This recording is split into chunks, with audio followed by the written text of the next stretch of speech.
Hey guys, BMI here today with the BP07 Verdant Steel tier list update. So this is the infamous Machina and Natura set with a huge power level increase in general. And this is also where a large number of BCS events will be held. So if you have a major tournament, I do hope that this video helps you out. So apologies that this video has come out a little bit later than usual. I have been traveling, so I just came back from BCS Vietnam, where I finished in top 8, and then also BCS Yogyakarta, where I finished in the top 4. And then after that, I flew back home, went to Melbourne, played in the Nationals for a different card game and came third. And then I went back to Sydney and then basically straight to work because I don't have infinite annual leave, unfortunately. So I finally had some time to sit down and put together my thoughts on the Verdant Steel. So without further ado, here is the tier 1 decks. So first of all, we've got Natura Dragon, Natura Sword, Natura Forest, and Dimension Shift. So 3 of these are new decks. Now note that the placements within each individual tier are not ordered, so I'm not saying Natura Dragon is the best deck. However, we will go through Natura Dragon first as the first topic of today's discussion. So Natura Dragon, it is a new kind of archetype. So basically, the way it works is that you have a very strong early game. It's very easy to remove followers thanks to Wildfire Tyrannosaur, which you can discard to do 3 damage. Basically, all of your trees allow you to discard as well. You have extremely strong well-statted followers like Desert Pathfinder, which is a 2/3 for some reason, and brings out a tree. And then on turn 3, you can ramp with Whirlwind Pterodon, which is a well-statted 3/2 follower that also banishes Natura and Great Tree to give you a draw. And then basically when this card leaves the field as part of the ramp effect, you also get to draw a card and discard. So for example, you could draw a card and then discard Wildfire Tyrannosaur, and then you can clear the opponent's board at the same time. So that essentially makes it very easy to control the board early while ramping. And then also you run Trail of Light, so this will come up in pretty much every Natura deck in existence because discarding is very common for these decks, and you just get a free draw for free. And that's the best type of draw, isn't it? So the win condition is basically you ramp up a bunch and then you use Verdant, you evolve it, and then basically when you evolve it, you can search your deck for a Shadow's Corrosion. And then Shadow's Corrosion, it can go into the EX area via various means. Then when it's in your EX area, what it does is for every 5 natural cards in your cemetery, it does 1 damage to the enemy leader. You can have multiple Shadow's Corrosions within the EX area. And so ideally you want to be at roughly 10 natural cards. And by that point in time, you'll probably have 2 Shadow's Corrosions and you'll be pinging the opponent for 4 each turn. Some people also run the 3 damage amulet as well. This build doesn't seem to run it. And then you can finish them off using cards like Forte for 7 unavoidable storm damage, or Agree Cap. Not every deck runs this, but essentially you have a various number of ways to kind of finish the opponent off, and then, yeah, essentially it's a control deck or a mid-range deck. It's sort of somewhere in between. Okay, moving along, we have Natura Sword. So this is a mid-range deck that accelerates in the mid-game very, very quickly, and it's primarily, it's a deck that basically he uses trees as a resource, and it's a bit different from the other decks. So you put the trees on the board and you can actually engage them with some of your sword followers. And then basically what that allows you to do is enhances their effects or their stats in some way. So for example, Mistelina, which is a key card of the entire deck. So it comes down to 6 play points. You can get a Princess Strike from the cemetery and play the 0 play points. So this is a 2 damage, but it's 6 damage with Mistelina on field. So essentially you can use that to clear any ward in this way. And then you can tap 2 Natura and Great Trees in your field, and the follower gains 3 attacks, so you just do 7 damage to face, while healing your own leader. So this deck is really good at sustaining itself, partially because you run cards like Viridian Magna, which can basically heal you upon death and so forth. So this is a deck that controls the board, heals itself while chipping away at the enemy leader with huge tempo swings from Mistelina. And then also, this particular build also runs Cyclone Blades, so it's very hard to even keep a wide board against this. So Natura Sword is like the premier kind of board-based kind of aggro storm deck, and it is very strong. Some people consider it to be the best deck of the format. Okay, next deck is Natura Forest. So this deck is also very consistent because of the tree package, but it is essentially a combo deck. So what you want to do is you want to drop Latica onto the field, and then Latica, when you play Natura and Great Tree, you recover 1 play point. And so you want to play Latica, play a bunch of trees, and then you can evolve it for 1 play point, and then again Storm, and then you play Packing, Send and Packing. So on combo 5, it does AoE damage to all of the enemy followers, and so this you usually full clear them board, and then that gives you the ability to swing at their face directly. So your first swing will usually be like, what, 7 damage to face, and then you can kind of recur it using cards like Primal Giant, and then eventually your opponent, they can't stop you from getting storm damage. They can't clear both the Ladika and the Primal Giant at the same time. Occasionally you also have Anastasia in the field, so this makes it even harder for them to full clear you. So overall, this deck does center around Ladika. You want to use it multiple times, and then pray that your opponent can't clear you, and then you just win the game off that. It's quite consistent due to the Natura engine. And then finally, we've got Dimension Shift. So this deck is very similar to the way it was before, despite the nerf. So it's more so that if Cursecrafter were at 3 and Eleanor were at 3, it would essentially be like having 6 Cursecrafters, which is obviously ridiculous. So it did have to get restricted down to 1. So Eleanor is a new card of the set. So what this card does is sort of like Penguin Wizard on the Fanfare, so you can discard a spell to draw a card, which is always great. And then also you can evolve for 1 play point, and then when you evolve for 1 play point, it becomes a 3/3, you search your deck for a Splendid Conjurer into your EX area, and then if you have Spell Chain at 10, it costs 2 less to play. And what this card does is, it is essentially a Fire Chain, but it's not a quick, and also if you have Cosmic Flower Ellen on the field, it does 5 damage instead of 3. So this is sort of like Cursecrafter, if we're being real. And especially when you have 10 Spell Chain, it only costs 2 play points to do potentially 8 damage to the enemy board, which is very, very solid. Apart from that, the deck doesn't really run any new cards. It's very similar to before. You don't need to worry about Delta Cannon. It's basically just a waifu version of Lamplit / Angelic Snipe, etc. So you just run the old versions if you want. And obviously, the way you win is through Kuon plus Dshift, right? So plays very similarly to the previous sets. I think the deck is still tier 1, although some may disagree. Okay, tier 2, so we've got Amataz Forest, another deck that has benefited from buffs from the new set. So it's got 3 new cards off the top of my head. So the first one is Divine Smithing. So this card basically costs 1 play point, you choose 2 Pixie Followers in field and get a +1 attack, which is very good for 1 play point. Also, if you combo 3, you draw a card, and that's very easy to achieve in Amataz.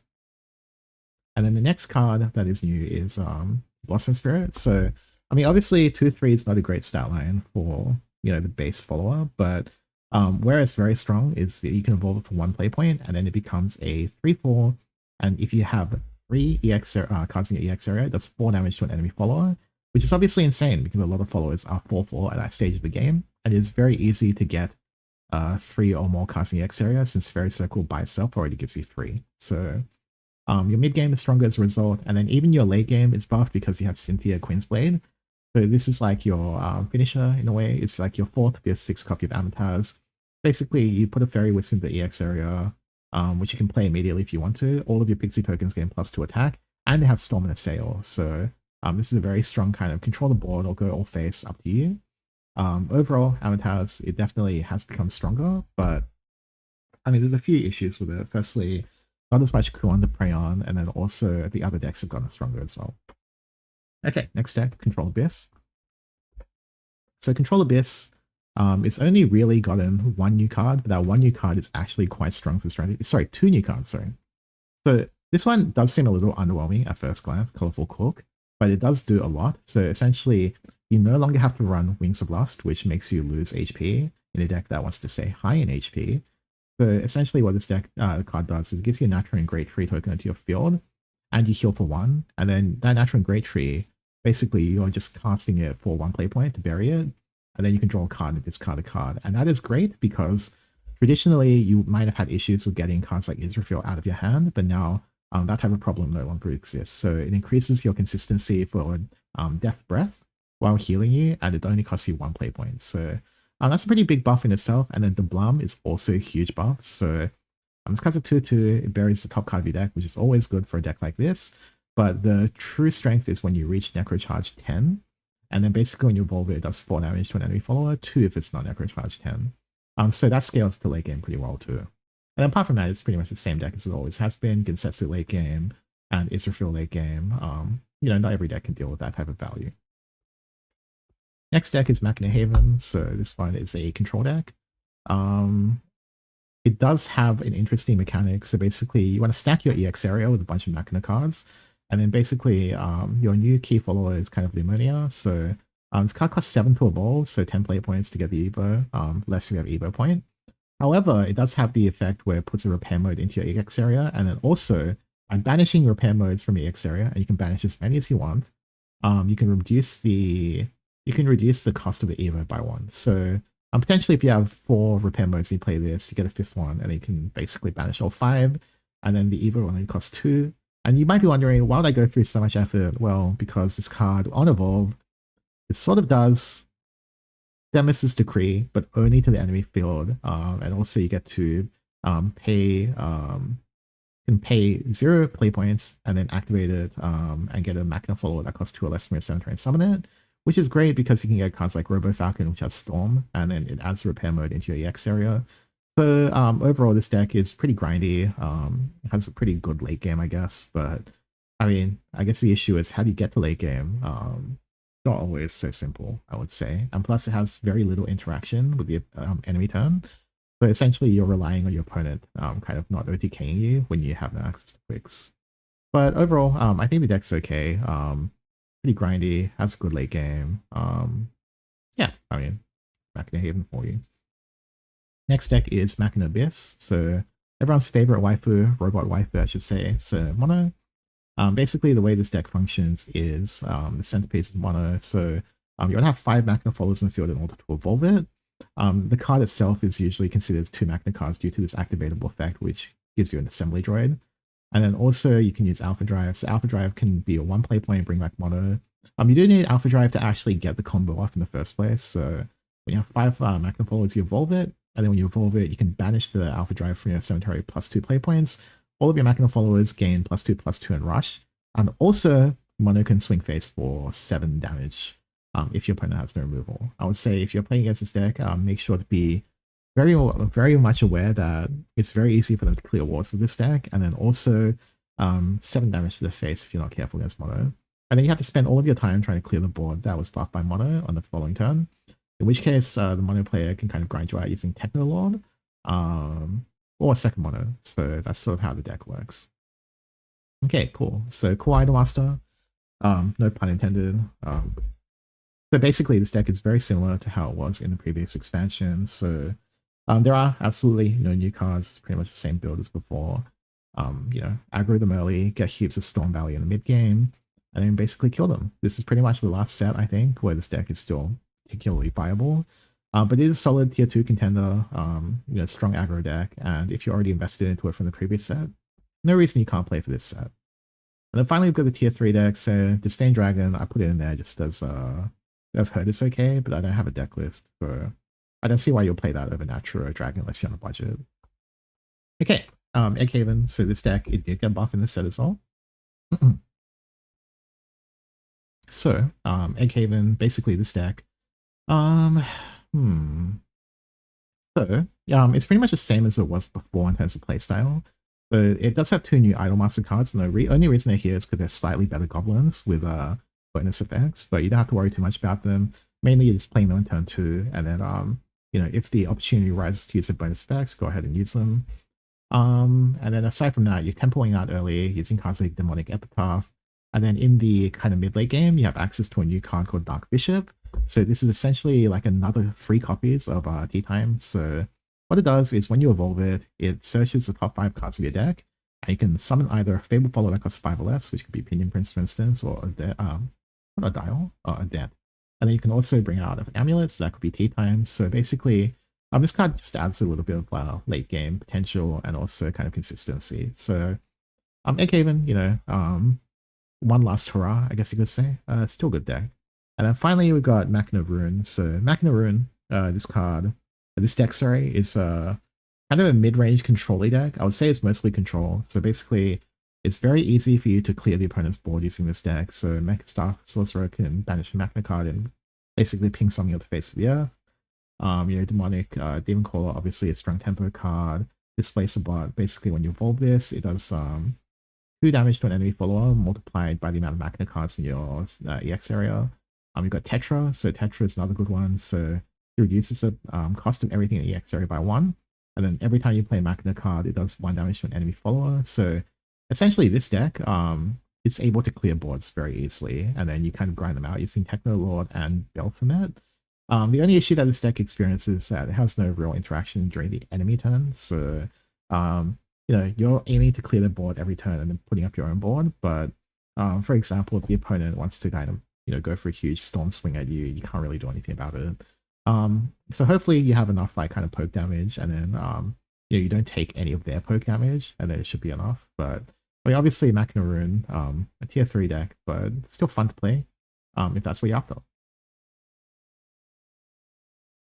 And then finally, I was supposed to have another tier 3 deck, so it's Beauty and the Beast Forest. It just hasn't updated on the tier list yet. But essentially, this deck, it also got a buff, so it got Cheshire Cat, which is Cheshire Cat, sorry. But this card, when you play it from hand, it does 1 damage to enemy, leader, or follower, but when it's from anywhere other than the hand, which is quite easy to achieve, it does 2 damage instead. And then also you can tap this, and then basically select any Fable floor on the field or in the EX area and place 2 Fable counters. Like, holy moly, like Fable Haven would like absolutely love having this card, but unfortunately it's class locked. And then the other card that it got access to is the Mad Hatter. The Mad Hatter is also kind of crazy. So if you have another Fable card in your field, which again is pretty easy to accomplish, you can actually search your deck for any Fable follower in the EX area, which is insane. Unfortunately, like I'm not sure, like despite these 2 massive buffs, like this deck is particularly great, but it is worth exploring if you have time before your BCS event. Also, Cosmos Fang is very good now because you can search out Cheshire Cat from the deck, and then Cheshire Cat does 2 damage. And also, if you have, any cards that you want to put those counters on, such as Beauty and the Beast, yeah, it's kind of insane. Like, the combo really does make sense. But, I mean, I don't know if this deck is good. It might be a for fun deck, but I really like Beauty and the Beast. So, yeah, I mean, it's worth exploring if that's your type of jam. But that's pretty much it for the tier list. I know it doesn't have every single deck on there. So for example, you can experiment with Ward Haven if you'd like to, but this should be a decent reflection of the meta that you're likely to see at the BCS events upcoming. And I think if you stick to the tier 1 decks, you should be able to do kind of better than average. So that's pretty much it. And then also we've got this Patreon graphic here. It's a little outdated, but I mean, no harm with shouting out some of the all the patrons too. So Rockster, Siege, Avolta, Moby the King, Girolf, Rise, Framework, Misclick, Yami Okami, and Hung Yuan. Thanks to you guys for supporting. I know it's been a pretty slow few weeks because of how much travel I've done, but there will be more exclusive content coming in the future. And for those of you that aren't on the Patreon, you can always check that out. Alternatively, you can support us by liking and subscribing to the channel. That always helps a lot too. So hopefully this video helped you guys out and gave you a bit of a glimpse into the upcoming meta. And then best of luck to you guys at the BCS events upcoming, and hopefully you can get that World's Invite. I'll see you guys next time.